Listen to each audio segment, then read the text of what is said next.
Hello once again, everyone. This is Wednesday night shooting. Pow, pow, pew, pew. I am here, Swift. And of course, I'm Tonya Rodgers. Say hello, Andrew. Hey, kids. What's up? You ready to hear some shoots tonight? We're just going to go ahead and jump into the shooting. Boom. We're going to talk about the WWE Women's Division. What a surprise. SmackDown and Raw together because chitter chatter and so much going on. Things and opinions and thoughts. So we can start in and tie in with TLC. What did you think of both of the women's matches? And angles, all that. The Carmella Nikki match, I was disappointed by. But I wasn't disappointed in like the two of them. It felt like to me that they were told not to do too much. It felt like their placement like on the card and like there's the status of that match in the division as a whole sort of impacted what the agents were like. All right, you should do this. You should do this. Like a no DQ match with countouts. Like I guess that's a thing, but that's really stupid. Like you should never ever do that. And like the only thing they used was the kendo stick and the fire extinguisher. So they didn't even like.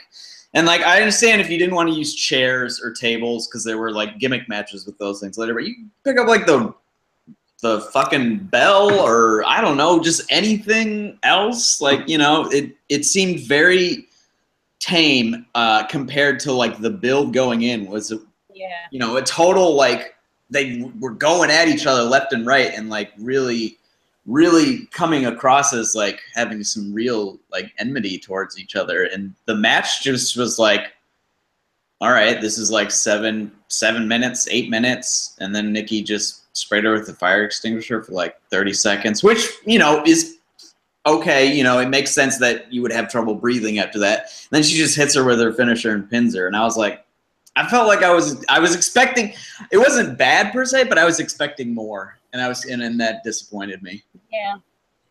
It was like maybe a pre-show match.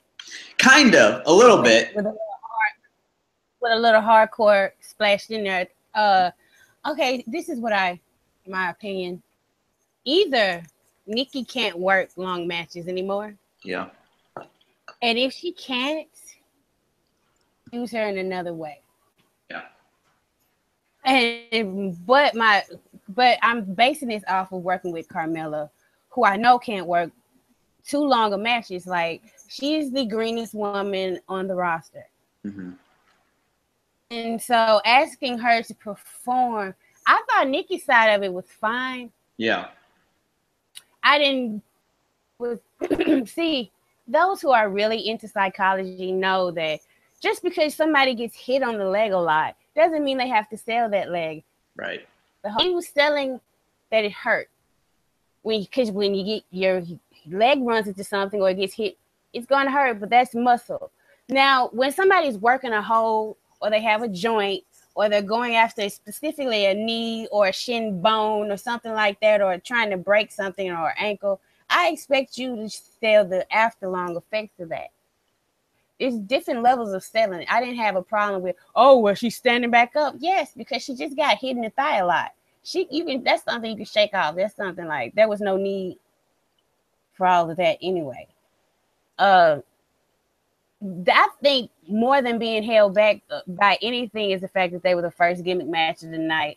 And it was kind of like a crescendo of matches. Yeah. It's like all those matches were so on point. And then at the end, what we got was a big ass spot fest where AJ was flipping. So I think the placement on the card hurt him.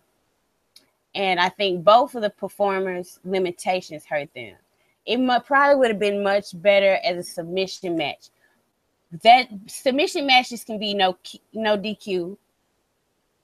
And I think if they had to work a quick little 8 to 10 minute submission match, it would have served both of their strengths better. especially since you just saw Sasha and Charlotte do what they did. You know. Right. You're not gonna top that. Like in a no DQ match, you just it's not gonna happen. You know. It wasn't fair. Everybody was no DQing, and so for what it was, it's great. But it was time to move on. Yeah. To see Nikki work with somebody who actually can't, like Alexa Bliss. People, they don't see what's so great about her. She can work a main event, pay-per-view style match. Yeah. For a woman, and everybody can't do that. Not that many can, in fact. You can say what you want to about, she's limited. She doesn't have to have a whole hell of a lot of moves now. She makes up for it with she was really good in that match. Now Becky carried that match. Because she was supposed to. Right.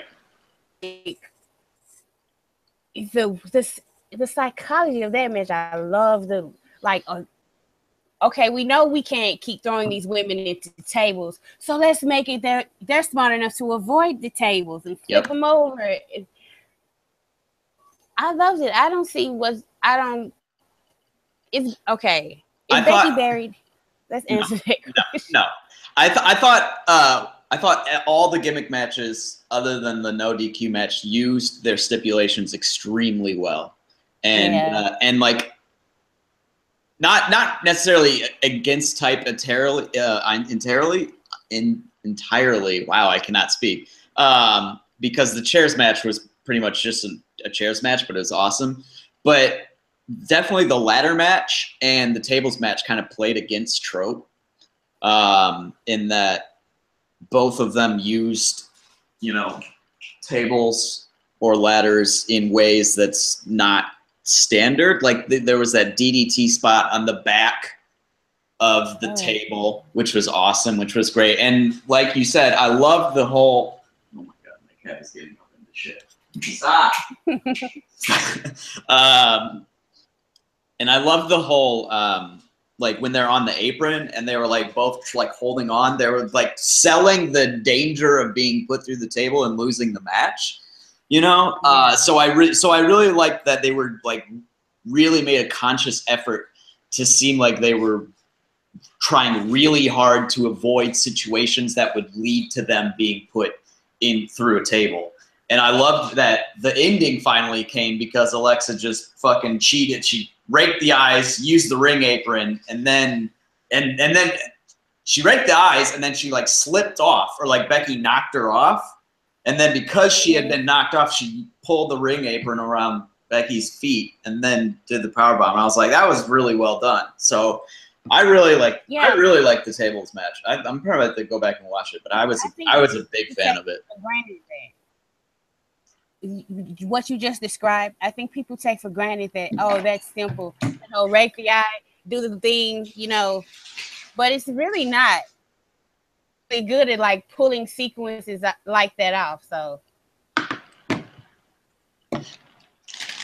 yeah, no, I thought that match delivered, because I was not hugely looking forward to it, because like a tables match is not really my favorite stipulation, but I thought they did it really well. And ladder matches, I don't really like ladder matches at all, and I love the ladder match on the card.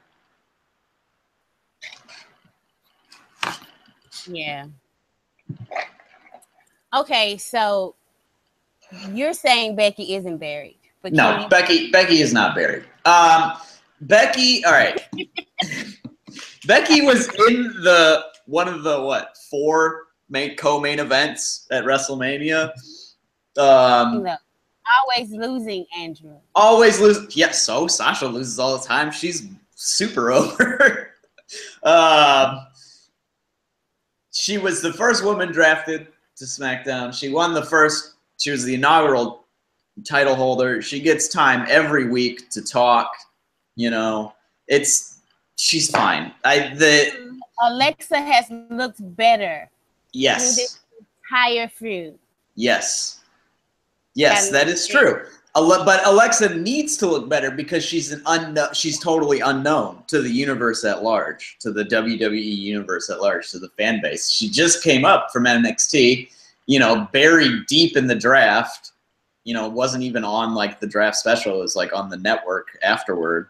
And, you know, didn't, you know, first couple of weeks didn't really get much play at all, but she's somebody who I think if they cultivate it can be just about as big a star as honestly anyone in the women's division. I think she's got an incredible amount of talent, and I understand. Like if it was Sasha in the position that Becky had been placed in here, and like was getting punked out and then lost, I mean, I know what my reaction would have been because I had that reaction at like SummerSlam, right? You know, so. You know, I can understand why people are upset, and I don't hold that against anybody. You know, that's you're gonna like who you're gonna like, and if you know you're gonna be invested in that person, that's totally fine. I totally get that. But I think to build the entire division in SmackDown, they needed to make Alexa look really strong, and they did that. And I feel like Carmella's strength, which people are like, Carmella needs to win. Carmella's strength is her talking. Yep. Like, and she has, I don't know why she didn't, the character that she has, like a no-nonsense type of character that she's portraying could have been a face. Like, I don't know why she didn't have this attitude as a face, just not being mean and nasty. But you know, that in your face, I'm going to you say what I want to say attitude. That can be a face. Just don't be evil towards people. You know, she's, I think, well, this might be my hot take. I think she's a better talker than Alexa. That is the hottest of hot takes. As far as dealing with crowds and the way she carries herself in these situations, I think she's better. Alexa has her beat on actual promo ability, or like giving a promo. I don't disagree that Carmella is very a surprisingly good heel promo. I can't remember a single one of her promos in NXT that was memorable in the least bit. And obviously those are all face promos, but still, like I had no understanding that once she turned heel, she'd suddenly be like one of the better talkers that they have. Like, who knew? And she's so quick. You were saying, like dealing with crowds, she's so quick on her feet. Like she shuts that stuff down before it gets out of control, you know? And she don't go by exactly the script because she can get away with her. Well, my character wouldn't say it like that. You know what I'm saying? You know what I'm... So she could get away with it. I'm saying that's a smart cookie right there. Yeah, I've been very impressed with her work on the mic. And honestly, like, obviously they're gonna keep her in, you know, as a wrestler, but like in the future, like as a heel manager or something for somebody, she could be really good in that sort of role. Yeah. Not like I'm not trying to like pigeonhole under that, but because I do think she can. I do think she can get better in the ring. I do think she can get better in the ring to the point where like she could be what Summer should have been for like the last 3 years. You know. Yeah. Okay, let's get to the controversials. I just wanted to talk about something nice in the women's division first. Lana. Okay. In theory, what happened on Monday, I don't have a problem with. In theory, like, asshole dude sexually harassed this woman, hitting on her, publicly trying to embarrass her. They set him up, whoop his ass, have sex afterwards while he laying in front of their door in the hotel. Okay. But this is the WWE. And in this scenario, the guy who gets beat up and left rightfully outside the hotel room is the guy here for. Mm-hmm. That is like, I can deal with edgy stuff like that. Clearly be the asshole. And I used to like Enzo. I can't even say I like him anymore. I don't either. Yeah. I watch this stuff and I feel like even if I just took a shower, I need to go take another one. Really not like ECW was cool for what it was, but I don't want to feel dirty. I don't have to tell my kids, okay, it's bedtime, because y'all ain't watching this. If this angle exists, do you understand me? None. I would not allow them to know what's going on here. Sweet Jesus, I'm glad. Like if I take my kids to a house show, Izzo and his blurred out penis. Like my son and my daughter, they're 9 and 8. They're smart enough to know what a naked blurred out. They're like, "Oh, he's naked." I'm like, "Oh, okay, it's time." Like this is so uncomfortable, and who is this getting over? Yeah. Yeah, who is this helping? Like they are about to break up Enzo and Cass. This is what it feels like. And Lana is the smokescreen. That's what this feels like to me. But you know, I can see that. Staying on the women, that's sleazy, skeevy. And if it's put in the same category with Bailey and Emelina, which is just questionable, like Bailey's being just as mishandled as Sami Zayn. You know what I'm saying? They fucking up Bailey not because she's a woman, it's just because they don't know what they're doing. I'm sorry. Some of the stuff is good on Raw, a little bit of it, but no. You think that's like, what did you think when you first saw it? Because I was just like, this is stupid. What, the Bailey Alicia stuff? I was like, this is stupid. When I saw Bailey with like the Bailey Bears and commentary was like, Bailey Bears, I was like, well, this is fucking over. It's just like they don't. Yeah, they give me. Yeah, they don't understand. They don't like people like me. The reason why it took me a long time to get on Bailey's side is because I thought she was gonna be passing out bears and being a little kid. Exactly. But Bailey's an ass kicker. Like she's a fighter. She's a warrior. Yeah, she's a happy warrior.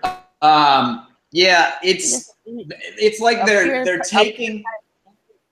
They know that was super popular in NXT, and they know like they have this impression of what that was, and so they're just like, she keeps getting like more merch, which I assume her shirts are selling well, but like the bear thing suggests to me that they're like, okay, we're happy. I know we're happy with it. Also, it always makes me think of Build-A-Bear because it's Bailey Bear. It like the minute I heard it, I was like, Build-A-Bear, what?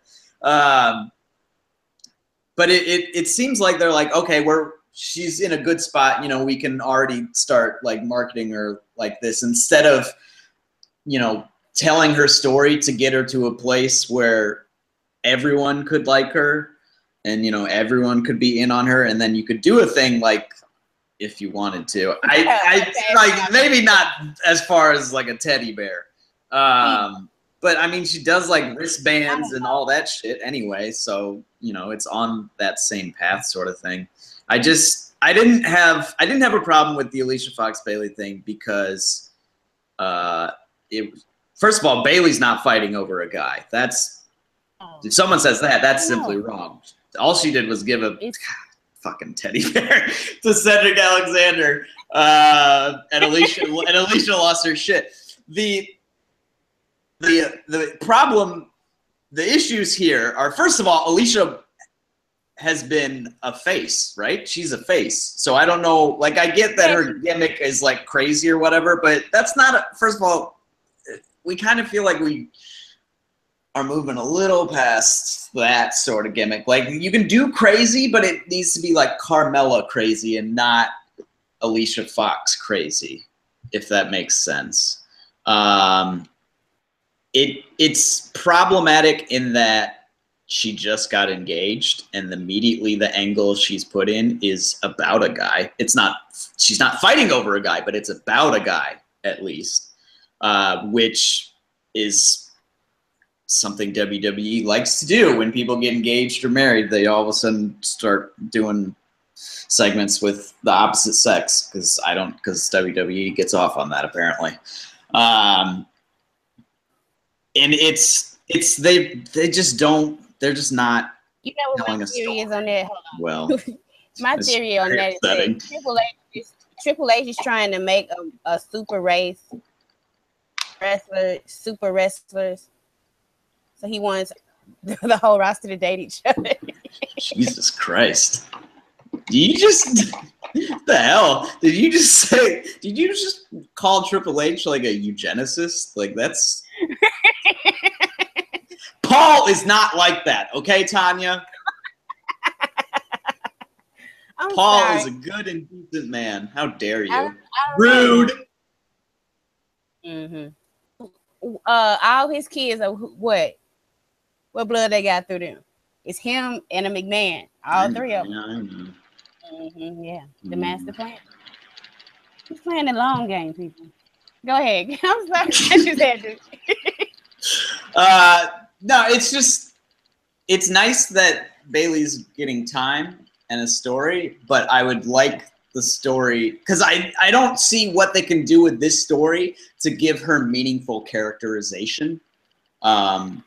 Like, I really don't see how she comes out of this making people think like, oh, this is like a someone I want to get invested in. It's kind of like a hallmark, a vestige to like Crazy Catty Bitches. And I know only one side of this is Crazy Catty Bitch, or whatever the role that Alicia is playing. Well, I'm saying, what if, because if they told me Monday, Tonya, you write the scene to continue this, it will be Bayley sitting down and talking to Alicia Fox, no longer a crazy catty bitch. And because Alicia's supposed to be a face anyway.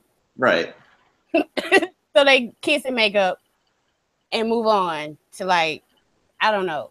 Emelina's supposed to be coming Monday. Oh, yeah. Yeah, that's another thing that people are getting all riled up about. And it's also like the Glacier thing. They haven't even give her like a vignette. She hasn't even spoken, not one single promo. It's just showing her pictures that I've all seen. They are lovely. I would love her for, to meet her and like date her and then marry her eventually. Like, wow, that was the sanitized version. I was like, uh-oh. Woo. Oh no, I'm not gonna say anything too out of line, but because she's a lovely lady, and this is my thing. If they're going to have Emelina wrestle differently, that's the only way I probably would have, because she's an ass kicker. I know the woman I was watching wrestling. Yeah. And I don't care what gimmick she had. When she get in the ring, she be kicking people's ass. When she was the little wacky, goofy, that's why I liked her. When she was the Bubbles and all that, she got in the ring and kicked people's ass. So I'm fine with whatever. But that's, I have cloudy judgment. I can understand why people would have an issue with it, but like accusing it of like taking the revolution back. Yeah, that's too when far. Like Emma was one of the first people. Emma and Paige was one of the first people that got this stuff rolling. She can wrestle a pay-per-view main event match too. Yes, she absolutely can. There's no doubt about it. Yeah. I was thinking about the gimmick, and I was kind of hoping, like, for some weird reason, my brain like 2 hours ago was like, well, maybe you could make her a face. And because here's my thought process. You have her come in, and like, the problem is there's no one really good to do it with, because you can't really do it with someone like Sasha or Bayley, and there's no real other face in the division. But you need someone who could be like, oh, you're just pretty, like that's just your thing, like we're the wrestlers here, whatever, and like put her down as just like oh, you're the old guard, blah blah blah, and then like, yeah, but Nia Jax is not a face. You need. I mean, like, you need someone to be proven wrong. I guess I don't know. I would love her to have the gimmick where it's like she's super gorgeous, but then she'll beat your ass and if you like are just like, oh, she's like a model, whatever, then you're gonna be proven dead wrong because women can be tough and sexy. Yeah. Yes, they can. Charlotte and Sasha prove that. Mm-hmm. Like Charlotte. Now I know you're not as big on this. Yeah, you love Sasha, or you love Charlotte. I love everything about it. Now, first of all, I knew Charlotte was not about to apologize, and because like people, they were down in the first promo to her father, but coming from somebody who's I've never liked Ric Flair, and there are things about Ric Flair that I see in my own father. Charlotte was saying that stuff in the ring to her father, like they were like, wow, I was having a moment. I knew she was about to come and play him again. I was so into it. I could not wait. When she rushed back and slapped him, I was like, yes, yes, yes. And then Sasha is gonna be dumped. I don't care. This man stole your WrestleMania moment. Yeah. You're coming out there. Okay, she's coming out there to be a good guy. What happens to good guys? You see what happens to them. That's exactly what happened. That's what happened. This is like McMahon's world. That's what happens when you try to play the hero sometimes. You get squashed like a bug, and that's what Charlotte did. I am so ready for this. Like, the problem I have with the feud is that the title swaps one too many. Leaving on Sasha, let her win Hell in a Cell. Shit, let her win. I keep trying to come back because Charlotte had a 300-day title reign. Yeah. She retired the Divas Championship. She won at WrestleMania. She had enough to lose to Sasha a couple of times in a row and it still be a hot feud. That's the only problem I have with it. Bring on the Iron Man. And I'm calling it Iron Man because that's the name of the match. I'm not going to call it Iron Woman. It's the Iron Man match. And I hope they tear the house down.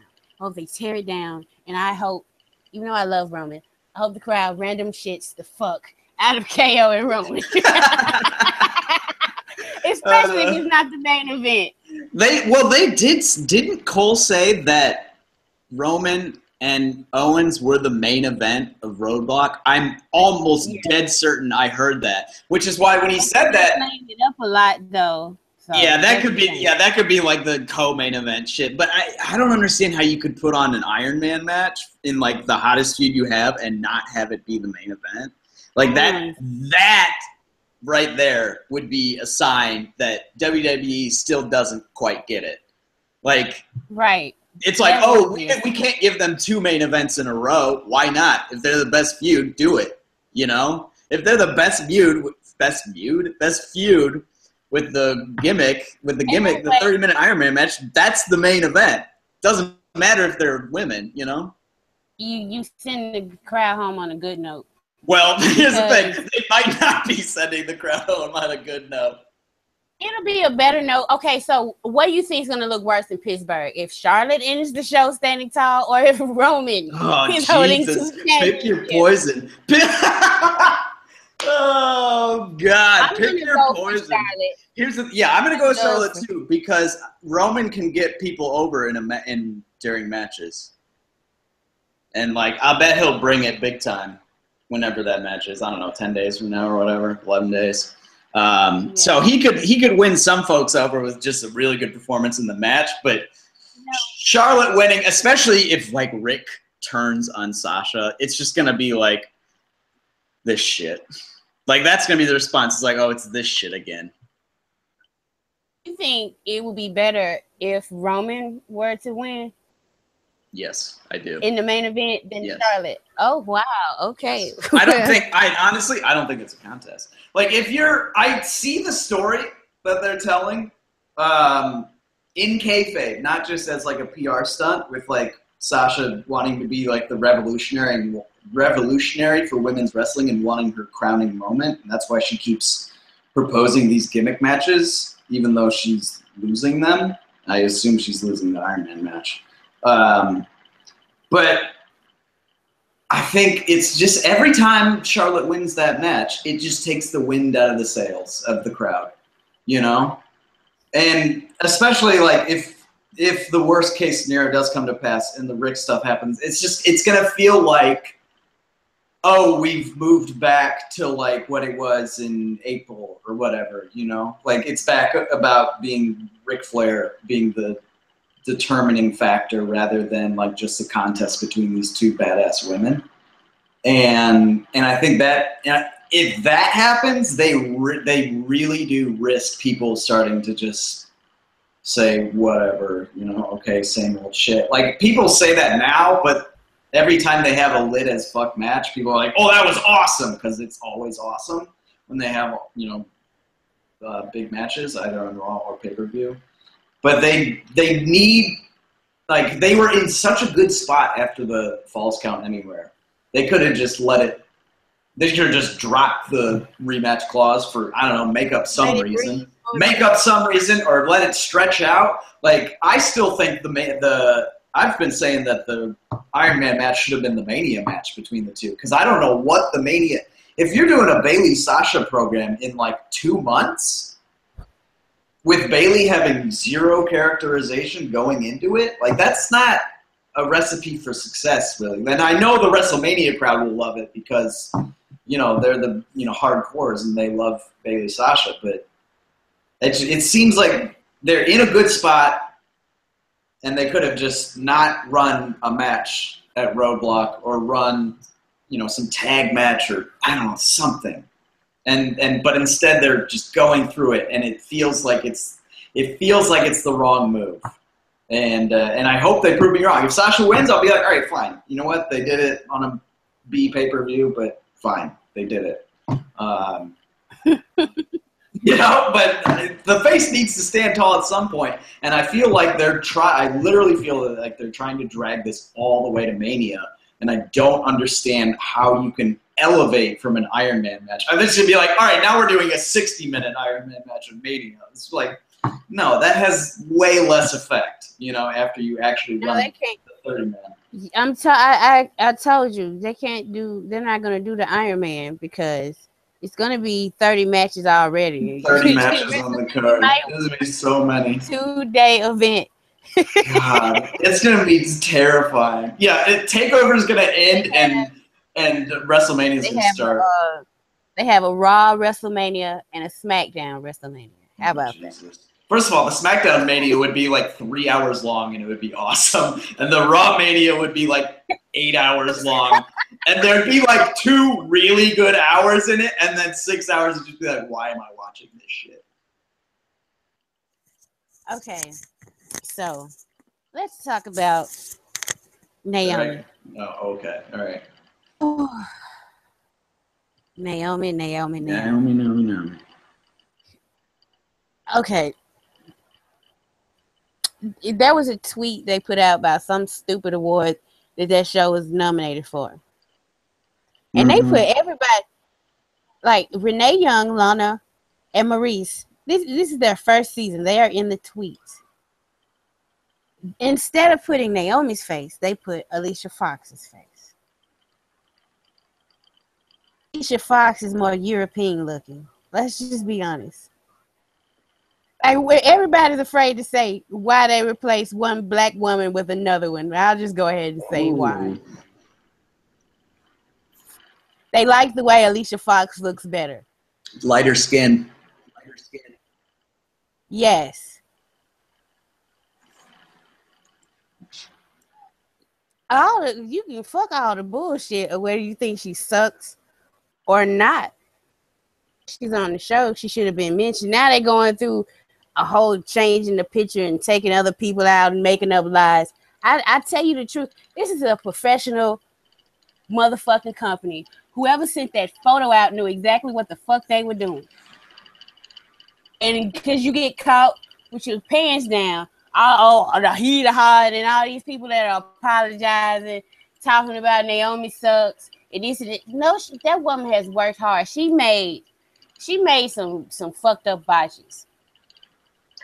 The role she had as like the heel that lost to the person on their way up was not a bad spot for her.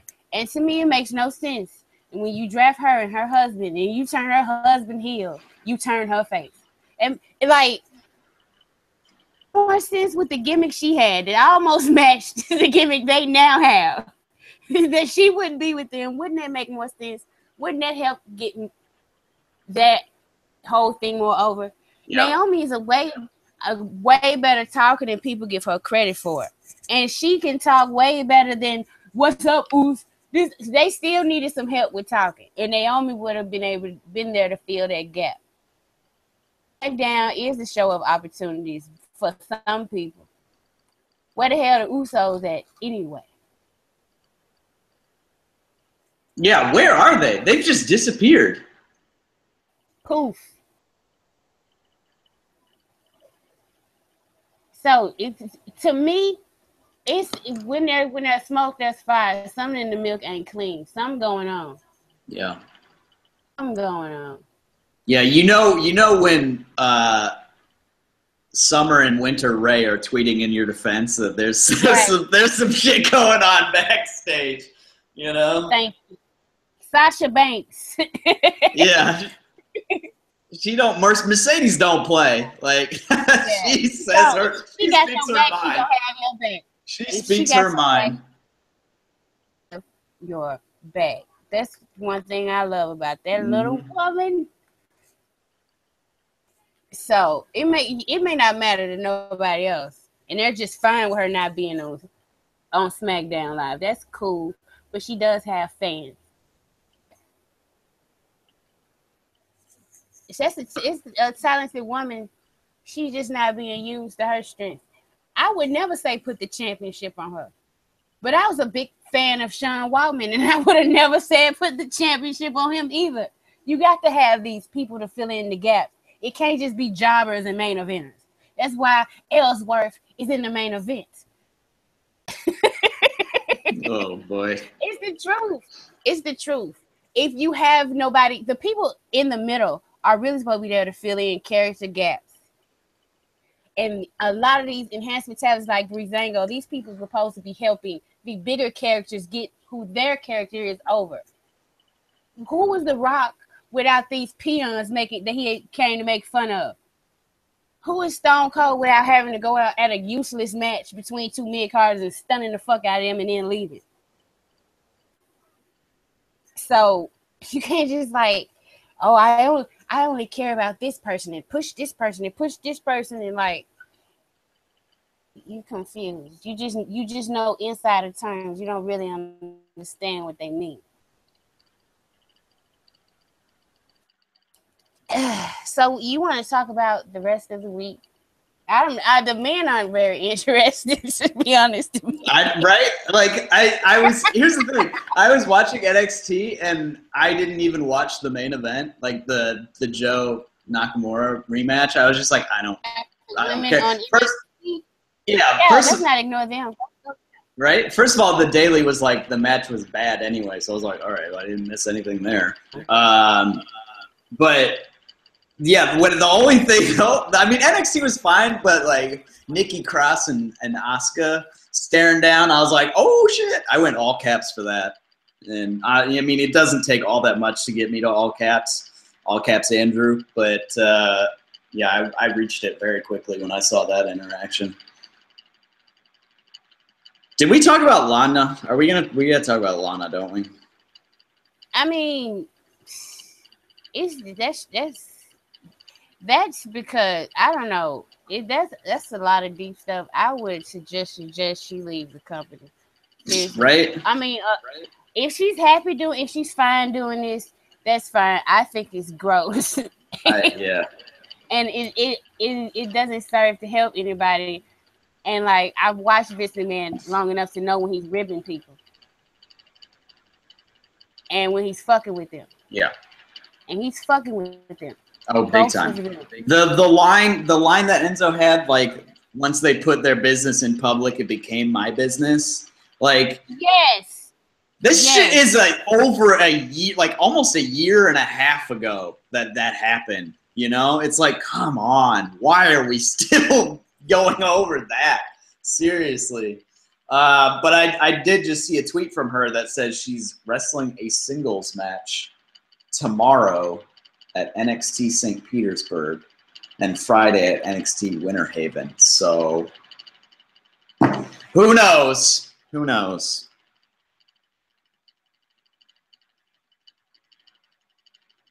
I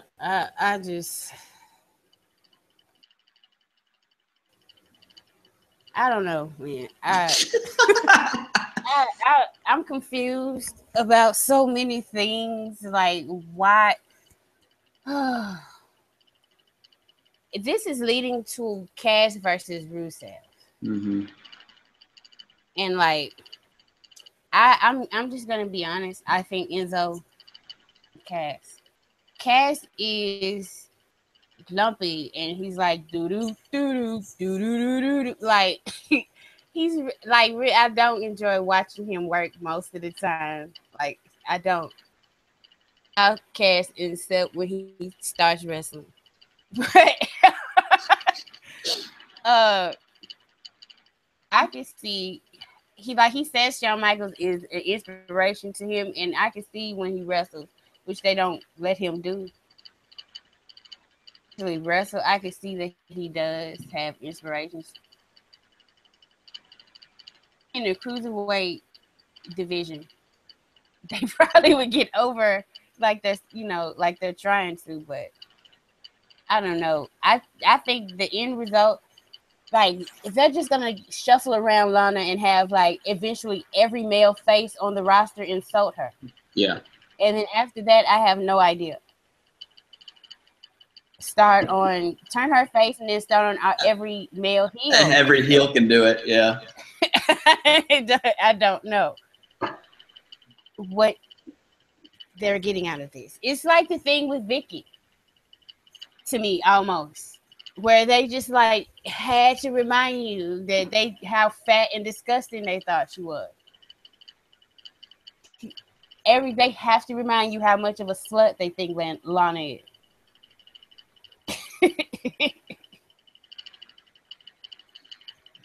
Yep. And absolutely with the wrong guy. Absolutely. Right? Seriously. What is she doing with him? That is how we're supposed to feel. Yeah, we're supposed to be like, what is she? And I see Rusev and Lana, I'm like, all right, that's a handsome couple. When I found out they were together, I was like, oh, look at that. Shucky ducky now. Shout out Shootin' T. Oh, God. People make fun of that, but y'all don't understand where Shucky Ducky come from. That comes from Shucky Ducky Quack Quack. That's from Def Comedy Jam, Martin Lawrence. So we're going to be saying Shucky Ducky till we die, okay? Shooter T is amazing. All right, the TLC pre-show with Peter Rosenberg, when he was, I don't know, was he talking about American Alpha maybe? I don't know. Peter Rosenberg. Nikki Bella. He's talking about Nikki Bella. That's right. He's talking about Nikki Bella. He's marking out about Nikki Bella. And Shooter T says, I thought your name was Peter, not Mark. And then he just starts, he laughs for literally like 2 minutes straight. Even when the camera's off him, you can hear him laughing in the background. I was just dying. I was like, Shooter T's the best. That's why they kept him around for the 10-minute pre-show and not Lita or Kim. That's why they kept him, because they know he was on his shit. He was on his game. Right. He was always saying, he adds a little something. And I believe that Raw Talk helped too. When he was the only one on that show that was interested in having anything similar to Talking Smack.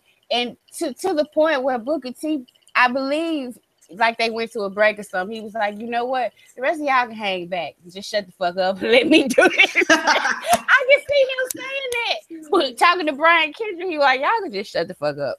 I got this, okay? I swear, they need to have a Raw talk with Shootin, and they could get.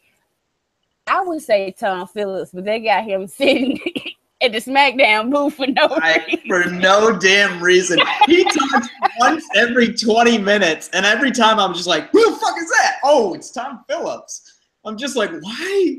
And it's like the most weird thing. They always like kick it over to him, and it's like, Tom, what is your, say something about this. And I'm just like, what? Who? Tom, remind people you're still here.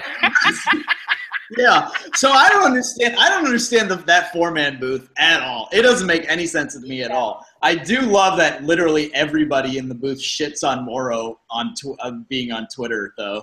Like that is hilarious to me. I had to stop following him. Oh, I stopped following him a long time ago. He's like a teenage girl, right? Who just found out what Twitter was. Like, seriously. Calm down, bro. Just calm down. What else? What is there to talk about? Let's talk about the main event scenes on both shows. Yeah. Why are you so biased against SmackDown? I hate SmackDown. Why? I thought we were doing a joke. I thought we were doing a little bit there. Damn. I absolutely. You review the show. I review the show. I know. I am so biased. It's true. I've got my blue tinted sunglasses on, which is what one commenter said, and I looked at both CVS and Walgreens to see if they had like cheap blue plastic sunglasses. I couldn't find any. I'm very disappointed. Very, very disappointed. I went out of my way to look. It took me an extra like 8 minutes. The main event scene of SmackDown is great. And the main event scene of... What is the main event scene on Raw? Is it Roman versus KO? Or is it like Seth versus Triple H? Or is it the women? Or... I don't... I know, right? What a good joke that was. The Universal title is the main event. But why? Because they said so. Yeah, that's the problem right there. Because they said so. Okay. So the story goes. Okay. Roman Reigns and Seth Rollins both want to be Universal Champion. Okay. Has on 3 occasions unsuccessfully went after this Universal title because Jericho continues to interfere. Seth Rollins figures if he takes out Jericho, then he could take out KO. And in doing so, winning the Universal title. And that will bring Triple H out of hiding so that Seth Rollins can finally confront him for what he did. Okay, hold that story right there. And let's shift over to Roman Reigns. Which it took me a while, trust me, people, but they going somewhere with he's a troll. And I'm not just saying this based on his last, I was starting to think about it for real. I was like, no, wait a minute. Oh shit, he is a troll for real. How, when Vince McMahon came back, he trolled Vince McMahon and got the fucking championship. Mm-hmm. Every time he won something, he did it one time to help Dean Ambrose get a championship match. Yep. So that's what he does. He trolled the shit out of Rusev and Lana. So, and trolls the shit out of Jericho and KO. And caused the rift between them because Kevin Owens, who is sick and tired of this motherfucker, he's the guy and all this, saying that he can't beat him, he needs Jericho. He wanted to prove it so bad that he yelled at Jericho. And now he's so desperate. I don't know if it's that KO thinks he needs Jericho or if he actually still wants to be friends with him. Because Jericho is a fun guy. In real life, I would want to party with him. So yeah, right. So So I could understand if KO really genuinely still wants to be friends and wants to make up for it. So he tried to do all this shit to make up for when like Roman started this shit. And he could be possibly helping Seth get to his goal. But those two motherfuckers still are not friends. That is my favorite part. Like, they're both fucking with them, but they're not doing it together. They've not kissed and made up. They're not acting all, you know, like these two in the picture all, but they have not done anything close to that yet. And I was like, so either they're just stupid and they're not realizing that there could be a story with all of that. It seems like they're trying. The past, like, 2-3 weeks, it does seem like, hey, we're getting to the road to WrestleMania. Can we at least make one story kind of sort of interesting? Well, which one? The one Triple H is going to be in. Okay. So, I don't know. I got hopes for the story, but it could all go left. Boring.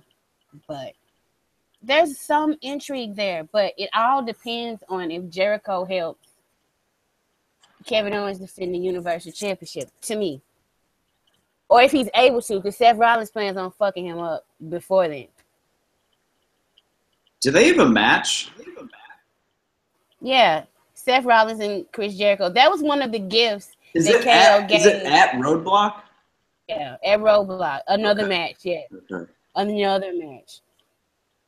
You know, Jericho, you didn't watch Jericho Roman. You gave up, right? I gave up. It was another fun little match with I heard it was good, though. Yeah, how does he, like, I'm sitting there watching it, fully expecting, like, okay, Jericho had good matches. Jericho's trying to fuck up or do something. I was like, how do they keep having these fun-ass matches that the crowd somehow starts to care about? Like, how is that possible? So, the thing with that was KO came out and legitimately tried to help Jericho win the match. And Jericho got pissed at him because he had told him, I don't need your help. I'm going to do it on my own. And because Jericho was distracted, well, not because he's going to get speared and pinned anyway. But let's use that as an excuse. Because KO distracted Jericho, Roman.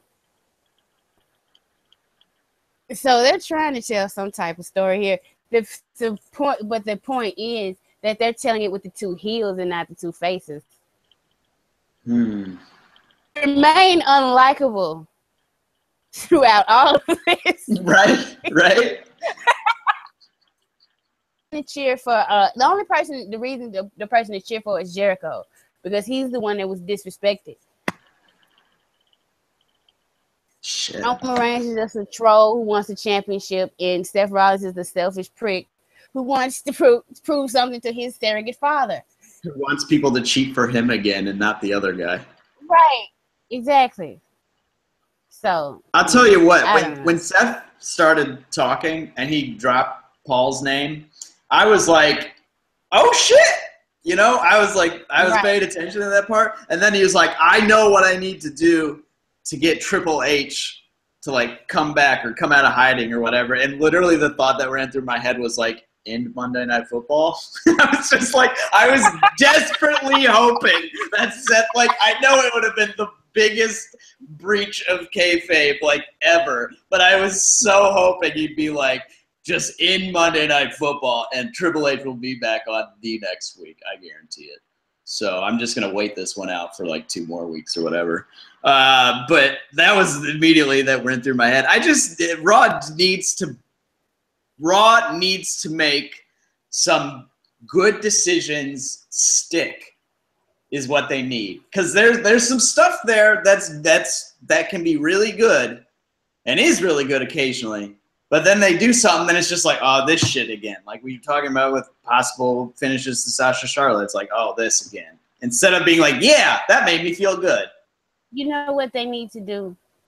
And I'm so legit serious, because I've seen enough people that will be like, please, I don't care if it's Roman. Just get it off of KO. So, because that title might be cursed. And Roman, he's kind of fucking bulletproof. How the fuck you keep your push through all of it? But, right? Seriously. Put the title on him. He's back. Roman turns heel and sides with him. And like it might work with him. Seth shouldn't be the person to take him down. I still say do Braun versus Roman. But you don't have like monsters don't have to be heels nor faces. That's why like when Big Show came back, they were like, is he a heel or a face? He's Big Show. It's a giant. Rah, you know. And Braun's big enough that like Roman's gonna be booed anyway coming into WrestleMania this year, especially if he's the United Universal Champion. So turn him heel and send the monster and have the I don't know. Do you think Braun is ready for a reign? That would be on because if he's not, then don't use him. They'll fuck up and just have Roman beat him and then kill all his heat. Right, yeah, exactly. Well, here's the thing. You're talking about turning Roman heel, and there's literally zero evidence that they will ever do this. They're never going to do it. There's been so... Oh, yeah. What would fix shit? Yeah, turn Roman heel and give Sasha a face title run. A legitimate face title run. But what more do if Roman does get it is that he's going to be a hated face going against Braun anyway. Who internet smarts are getting behind. More and more. More and more. And, oh my God. Pin him 1, 2, 3. 1, 2, 3. One spear. It's gonna be great. Oh no, I think it's gonna take. No, see, I don't think Roman's gonna one spear him. Cause he like it even took like I think 2 or 3 spears the second time he faced AJ. So I think it'll be a couple of spears at least for Braun. Roman's not like that. He'll make you look great in the match because he already knows he's going over. That's true. Yeah. He's a good guy. He's like, I know I'm fucking going over, but I'll try to make you look good. Yeah, he said, I will sell the shit for you. I will sell for you even if you're Shane McMahon. God. For your ass.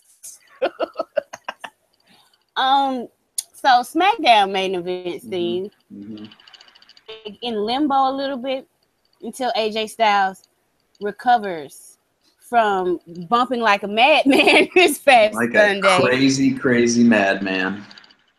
I am absolutely not surprised he could not compete Tuesday. Right? Absolutely not. Like, seriously. Like, I hope Dean gets over just off of the fact that I've never... Good gracious, a lot.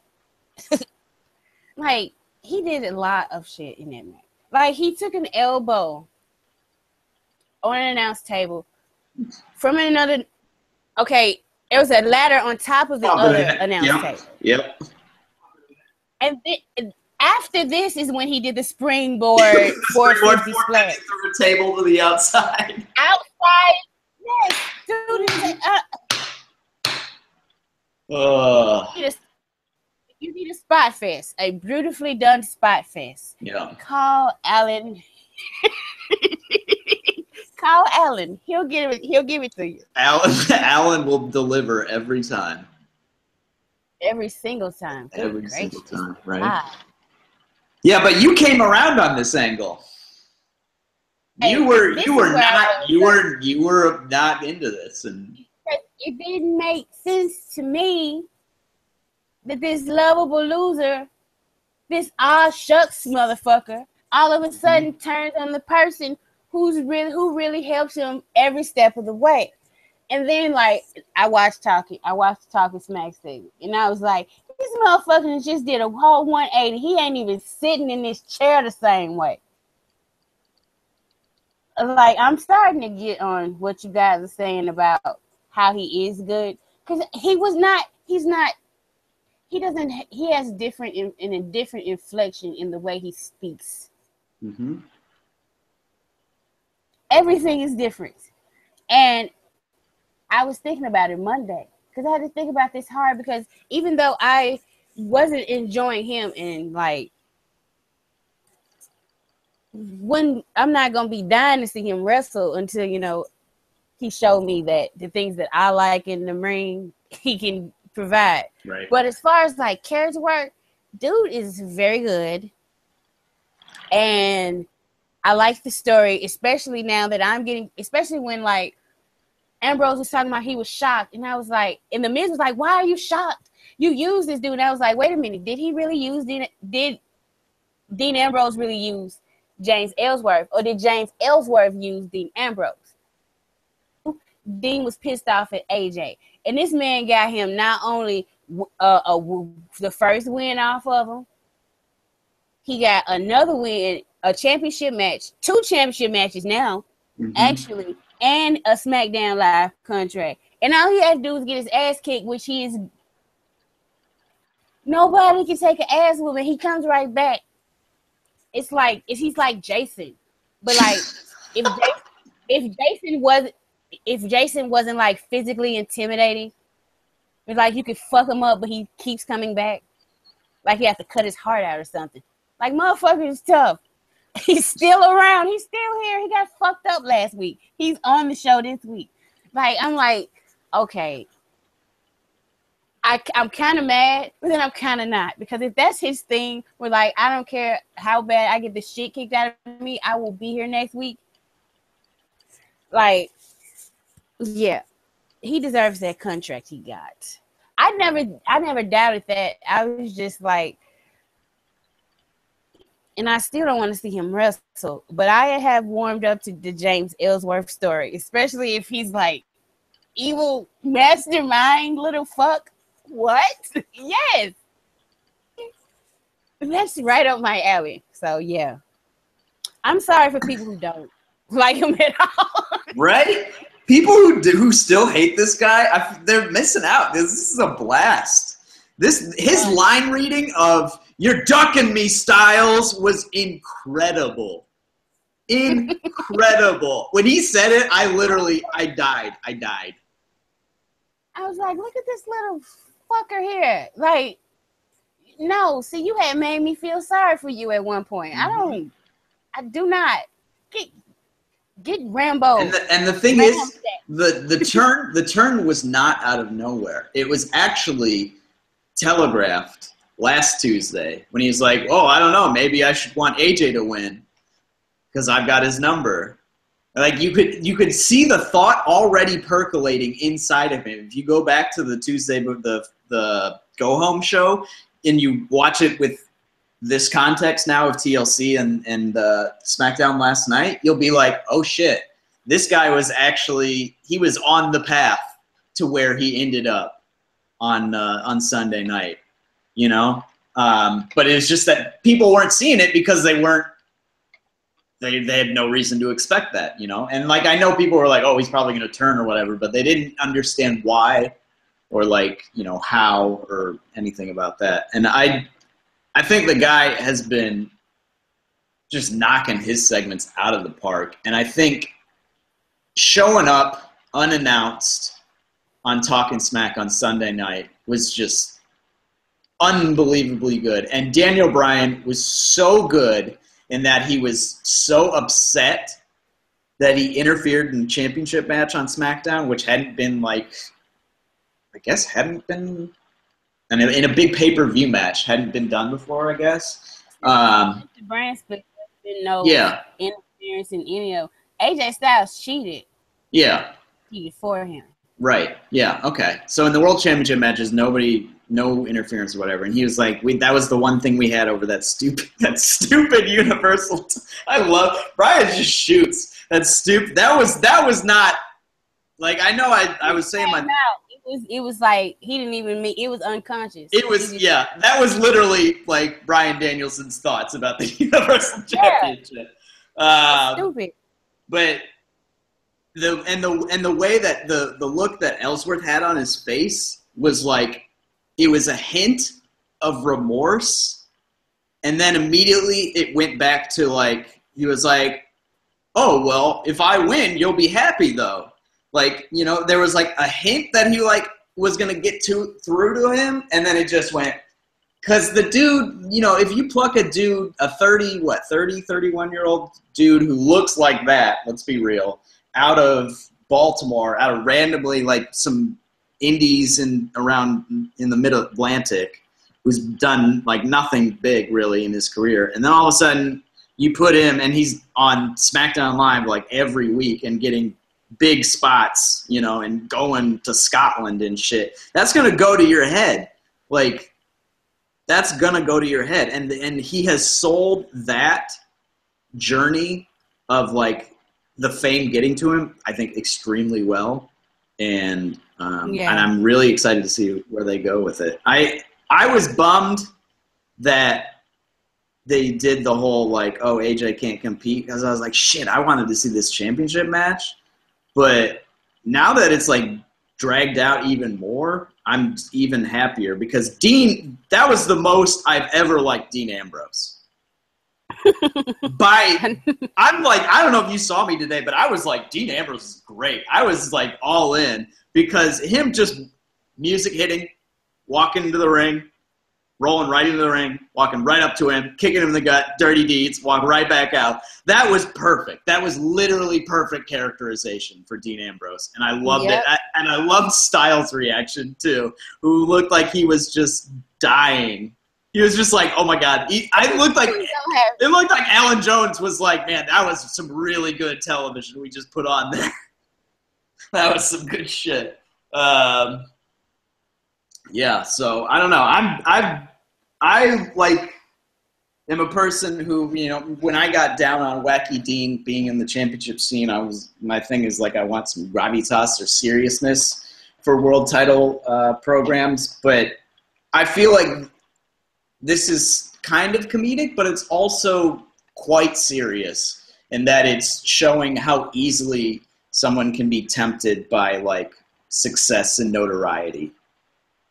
Yeah. And I really like that. I really like that angle a lot. Like they're doing a lot with it. So like people who are, I know like Vina like really hates Ellsworth and like automatically docks everything he does, like everything SmackDown does just because he's on it. And I'm just like, you're missing out though, because this is some good wrestling television here. You know the SmackDown sucks. She named it. I took it. Yep. After the show, she posted SmackDown, and as soon as I saw, I said, "Well, that's the name of the show." That's the name of the show. SmackDown sucks episode. SmackDown does suck. No, I will provide that both Raw and SmackDown were enjoyable. I actually when the whole Enzo and Lana and all that. I seriously, when I saw it happening, like, you know, because we were in the thread, and when he first went over there, we were like, is this a setup? Like, it's got to be. And then when I realized it was a setup, I was like, okay, so I'm just going to throw everything out and just enjoy this cathartically for what it needs to be, which is somebody getting their just desserts. Mm-hmm. So no matter what happens, if he gets the shit beat out of him, I'm going to be happy. And that was lovely. I liked it. But, like, the whole angle in itself and what's going on with Lana, I didn't. Like, if this were another woman character, is that her sex is her weapon against these guys, because men is their penis. So I wouldn't mind, like, a female manager that, like, flirts and distracts men and stuff. In the traps for her clients and stuff like that. But this is not what that was. It was something entirely different. Like, it was nice to think that that's what it was, because I know Lana and Rusev are telling themselves, they tweeted about it, because I follow both of them on Twitter.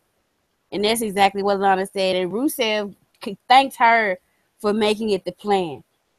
And you know, these are two smart individuals. Creative did not tell them to do that. They decided to do that. Right. The way that they do to justify the roles they're playing. So I thought everybody did their part well. I just didn't like it's bullshit. If you tell a man to take his pants off, he is not going to say just for a minute. If he takes it, if he takes it, like people, oh, but he was thinking about it. He went there. He got undressed. If she had to say, take off your underwear, then what was he going to say? Oh, for 6 seconds. Okay. Bullshit. He came there to get it in. You can see him like a good guy and everything. He was very excited to be there. I just want to make sure that you said he came there to get it in. Is that what you said? He did. Okay, Exactly. I was just making sure. The only thing I think that he was hesitating, he didn't think it was right because he knew, he felt, or he thought he was going to catch an ass whooping after he got it in. Yeah. Right. So, Cass is a good dude. This should be a lesson. It can be a lesson, as Rusev and Lana say. But about when your friend tells you it don't seem like a good idea, listen to your friend.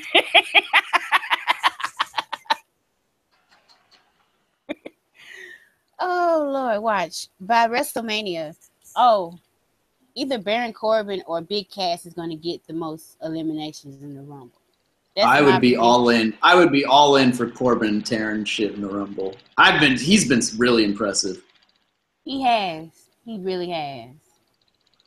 Seems like he's been walking lately with like a certain swagger, like that he didn't have when he first got called up. You can see a little bit of nerves, but he's never really had. Like he's like, yeah, I got this shit. I know what I'm doing. Like, you know what I'm saying? Fully fucking confident that he can go out there and kill it. I just need him to stop with the Kalisto. Like, okay, in that, move on to something else. Well, I think that's what Tuesday was, like, pretty definitively. I hope so. I don't know why Sunday couldn't have been. Kalisto just don't give up, huh? Yeah, I guess. Who's gonna be? I think I like it in that it cements. I saw a complaint that it's like, oh, they're just rerunning the match from the pay-per-view or whatever. People always complain about that. The difference is Corbin won again, even more definitively. Yeah. Like, right. Usually if they rerun the match, it's just to reverse the result so neither person gets over, you know? But this is like, okay, Corbin just kicked his ass twice. Like, you know what? He's clearly above him. Also, the SmackDown match also proved that Kalisto really needed them fucking chairs. Right? Seriously. Those chairs were the equalizer, like, as the commentary kept saying. Commentary kept saying. That's good psychology right there. And, you know, I got to appreciate that. But, that's that chairs match was good.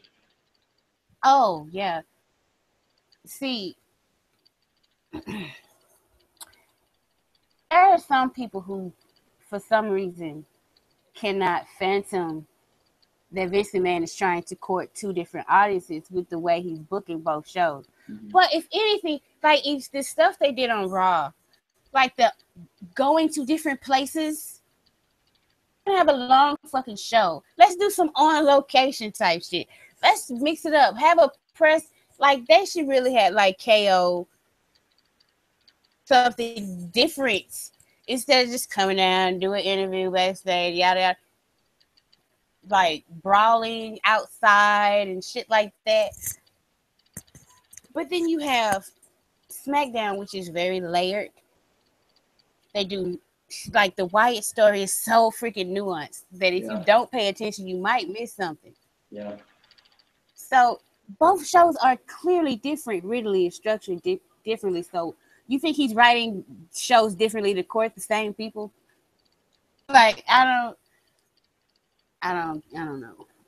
Yeah, I think I feel like the big difference is not how, like, Vince approaches both shows, but just the difference in the makeup of the two respective creative teams.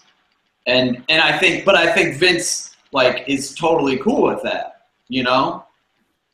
It's not like SmackDown isn't his show. It absolutely is his show. He's the one who hired Brian Ward, you know? And promoted him. And lets him run the damn show. Lets him run fucking women's contract signings every other week, which are always good, so I don't mind. But yeah, I that's something I've been trying to do lately is stop being so hard on Vince. But that's a deep-seated thing. That goes back all the way to being a WCW mark, so that's a struggle I've had. And I'm a black woman, so I yeah. Ever stop being hard on Vince, even though yeah. That's definitely true. There's no doubt about that. But so this is what I propose. Okay. Because you can't make it through most Raws, so I'm going to keep up with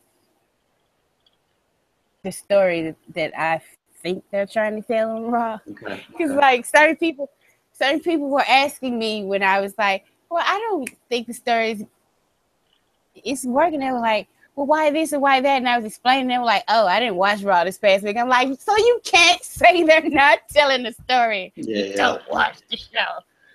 Like, it hasn't been as shit. But like, I kind of feel like, really, if they watch, like when I was a part-timer, there were sometimes, even when I was part-time, I would watch every week because I knew that WWE was trying. Like between WrestleMania and SummerSlam, I was liable to watch every week, even though I might not watch the rest of the fucking year. Because especially in the fall time, they've shown 10 plus years, they do not give a fuck. While all the smarts complain about how much Raw sucks in the fall. Yes, it's going to suck. The difference is especially last year, the road to WrestleMania is supposed to start to get better, not worse. Mm-hmm. And it seems like, because the past 2 years actually good was Daniel Bryan, leading up to him main eventing WrestleMania. Has been shit.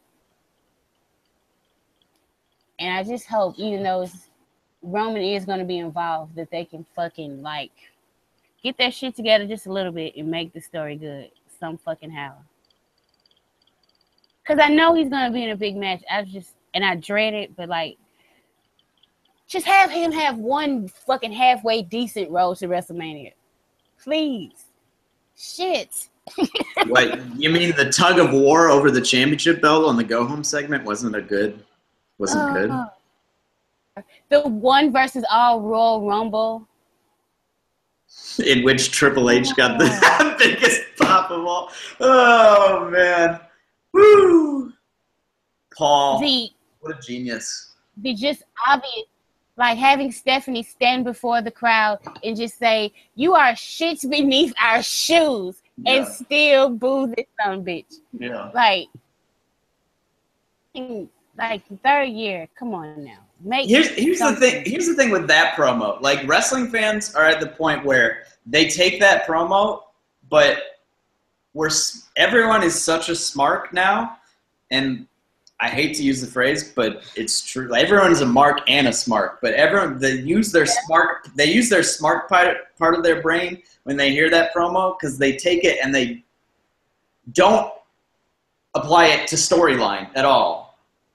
They just take it and say they're basically telling us what's actually true in real life about our relationship with the company. That's immediately where it goes, and that's something I've been trying to talk about. And lately. that promo would make them sit back and think, oh yeah, right. It is inevitable because this motherfucker's gonna win and we're gonna boo him, right? Yeah. Yeah, so they don't help their cause, but no, they do not. I've never seen at a WrestleMania the camera was shaking. That's the only part of that match I've ever watched back, because I live blog the show, which I was having fun with the women's match, and AJ, a lot of those matches I was having fun with. I had my kids with me trying to keep up my energy, but then they went to sleep in here. And when The Rock came out, I started crying. Literal tears. I'm like, when is this show gonna I just want to go to bed now. But then I tried to pick myself up for the main event. I still have not went back and read that live vlog of the match because I don't even remember what I saw. But I know, like, I saw the camera shaking because he was getting booed so much. And I just felt like, why did I fucking ask to do this? Because I do not want to see this match. I've never watched it again. Yeah. And I think when Gino came in the daily one day, I just happened to be there. Hey, anybody want to do it? And I was like, sure, I'll do it. And I think subconsciously I was like, that's so you can say you saw Roman main event. Because I wanted to see him, but then it's against fucking Triple H, who like outside of a gimmick match, I've never wanted to see him wrestle. He sucks in the ring to me. Like, why the fuck would you? That was like the worst thing ever. Like, ugh. In the year before. Like, at least we got Brock versus Roman, and that was a hot-ass match, but we got shit out of last year's Road to WrestleMania stuff. It was like, I had a fucking headache, like, that day, the next day. I was pissed. It's funny that you say you haven't watched that match again, because I have not watched the Triple Threat for the Women's Championship again. I've only watched it once in my life, and I've been going back through the Sasha Charlotte feud, and I still haven't gone back and watched that match. Like, I've literally skipped over it. I'm just like, oh, I'll get to it eventually. But that's something I haven't gone back and watched. And also, I'm glad that you're gonna take the time and effort to try to figure out Raw storylines, because I've been going through the Sasha Charlotte storyline, and I tell you what, it doesn't make any sense. It doesn't make any sense at all. The stories they tell in the matches and, like, from match to match is awesome. But the segments, the talking segments, are so bad. Most of them are bad. Some of them are okay. But they don't correspond, like, in any coherent way. Not at all. It's all over the place. And, like, I think there was a rumor or something that was like, there's been a lot of creative changes, and it's like, yeah, I've been able to notice, because it's like something will happen and then it's dropped 2 weeks later. And, like, I've seen that like 3 times in this review of this feud I've been doing. It's just like, oh my god, this is bad. This is bad. And I'm still calling it the feud of the year. I'm still calling it the feud of the year. So, how about that? Well, you know, that reminds us, before we wrap it up in a bit, end of the year is coming. Oh, yeah. We have to do some awards? Yeah, okay. We're going to have to do, like, our Superstar of the Year. Right. It's not going to be male or female. We're going to choose from everybody. Love it. And we're going to pick one person who we think is the Superstar of the Year. And then we're going to pick who had the best gimmick, who had the best string of matches. Like, I'll write I'll write that all down. But, that'll be the last one of this year. Of the year, we'll do all that. Yeah. I think I already know who I'm going to pick for Superstar of the Year. I already know who I'm picking. I'm pretty sure I know who I'm picking. But, I would defend it because this person, especially from Royal Rumble to the last pay-per-view they were in, they performed absolutely amazing. Well, shit, now I don't know who you're talking about. Every single last one. They've been great on the mic. They've been a champion for a long period, too. So. We're talking about Alan Jones, right? Yep. Okay, all right. I'm just making sure. I was like, who else could it possibly be? It's got to be AJ. All right, I'm glad that we got that. But then, we can give out participation awards. We can. Oh my God! Who's been on Raw categories? We'll be like, who's had the best Raw matches. I'm going to be biased. on who's had the best Raw matches, probably. It's only like I feel like Roman people. is the right answer. To me. It's Roman But is and it like Roman or Sasha? here's the thing, Sasha hasn't had enough matches. Yeah, she just has all of them with Charlotte. She just all of her matches are good Charlotte matches. She doesn't have other matches though.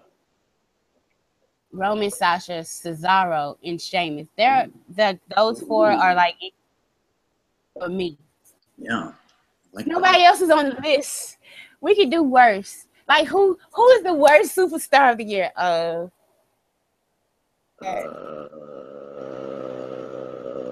The worst superstar of the year? Man. That's hard. Full timer? Yeah. No. Like if they've appeared for any length, like for a big chunk. Shit. It doesn't have to be a full timer. I don't know. That's a tough one. I think I know who I'm gonna pick, but it's gonna be like sympathy or something like that. But they have to be like a big part of the team. They have to be. They have to be on TV for like at least 6 months out of the year. And you're saying I can't pick like the shining stars or something? No, and they've had to like really hurt the product, in your opinion, like their performance. Okay. Well, I have one name in my mind, but I'm not gonna go there. Not gonna talk about that. So, I think WWE released the best matches. That's what I wanted to talk about. Do you want to just go off of that? Yeah, that's fine. Pick the best match. That's fine. Yeah. Well, no, we can't because that only goes through October.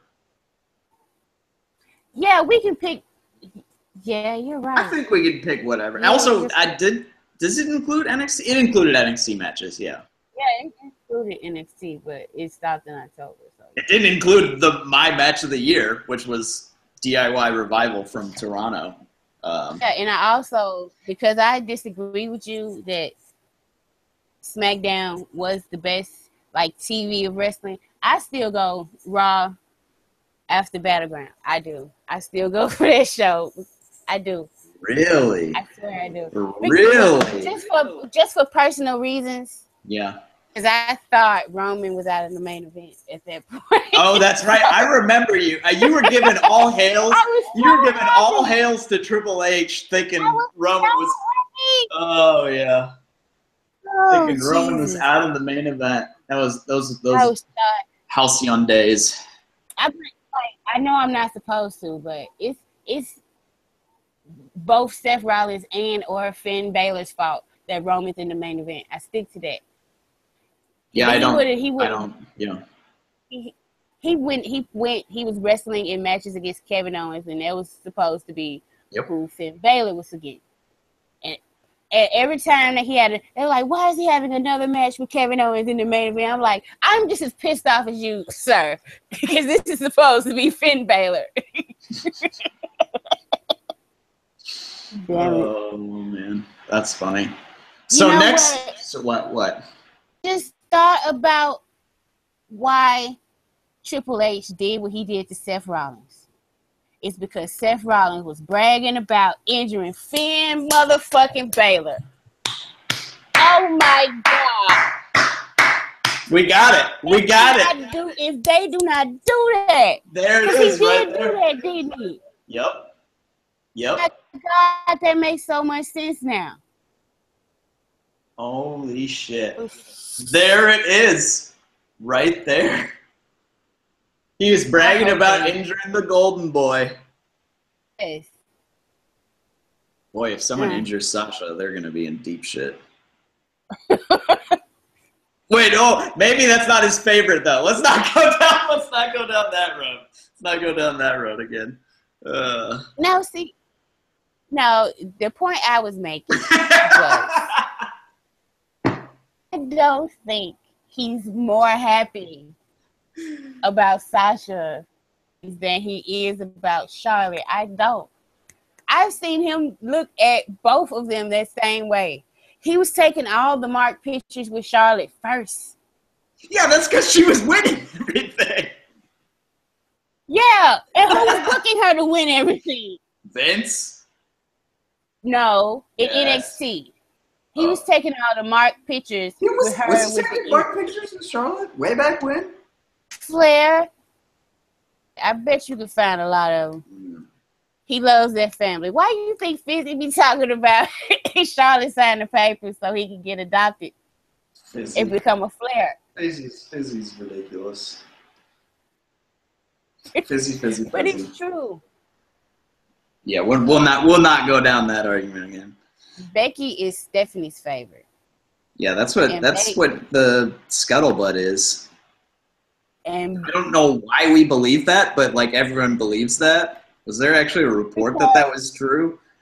Because before it was Unstoppable when Stop was there, and she gave an interview, and all she did was talk about Becky Lynch. That's why people think that. Interesting. So, So next week, SmackDown Live in tribute to the troops, and 205 Live, which I don't even know if we mentioned. Why? What? There is no need to mention that. What is that? Jack Gallagher. Jack Gallagher is on the show. He's great. That's all I have. Yeah. I didn't even watch last night's episode. Like, because I only watched Talking Smack after the recap went live, and I was like, I'm not staying up to watch 205 Live, and I didn't watch it today, so I don't know. We'll get to it eventually. But next week, those shows are coming out of the Verizon Center in Washington, D.C. So your boy, loyal listeners, is looking at tickets and might be on the scene to give an on the scene report. And for those of people who don't like SmackDown, you might just skip next week because we're not going to talk about anything but what Andrew saw, what the arena smelled like.